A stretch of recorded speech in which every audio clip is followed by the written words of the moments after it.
Unless you're in the Southeast, you're probably tired of how deep SEC basketball is. If that annoys you, wait until you hear this. For SEC number 1 seeds in the NCAA Tournament. It's never happened since seeding began in 1979. The most was 3, done by Virginia, Duke, and North Carolina in 2019. But all of the top seeds coming from the same conference? It's not as ridiculous as it sounds. According to the latest projections, Auburn, Alabama, and Florida are the number 1 seeds.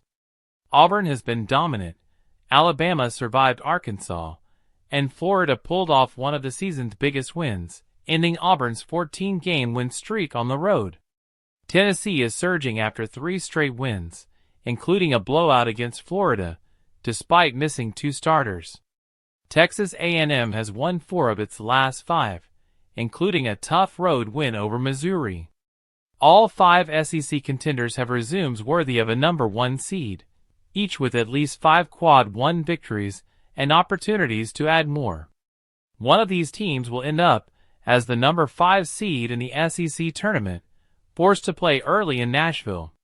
But come Selection Sunday, there's a real chance 4 SEC teams could be sitting atop different regions. That scenario depends on Duke holding its position. The Blue Devils' 16-game win streak ended in a road loss to Clemson, a warning sign for a team in an ACC that lacks depth this year. Duke has just one quad 1 opportunity before the ACC tournament, the season finale against North Carolina. If the Blue Devils drop more conference games, their number 1 seed hopes could slip away. Meanwhile, Arizona is rolling. The Wildcats won their 6th straight, avenging their only conference loss by beating Texas Tech to improve to 11-1 in Big 12 play. After a shaky 4-5 start, Arizona is now one of the hottest teams in the country, climbing to number 7 in the net rankings. Next is a massive showdown against Houston, a potential game of the year. Both teams are the Big 12's elite, and the winner will make a strong case for a number 1 seed. Oregon's season is spiraling.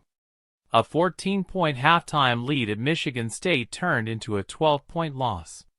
After a 15-2 start, the Ducks have lost 5 straight and sit at 5-8 in the Big Ten. Once projected as a number 3 seed, Oregon has fallen to a number 8 and is dangerously close to the tournament bubble. Indiana's head coaching job is open, and Dusty May is a top target. The Michigan coach and former Indiana student has a strong track record, but is returning to Bloomington worth it? The pressure is immense, and success has been elusive. Keep an eye on UC San Diego. The Tritons, now eligible for the NCAA Tournament, just took down UC Irvine to tie atop the Big West standings. With a strong resume, they could be making their first appearance in March Madness.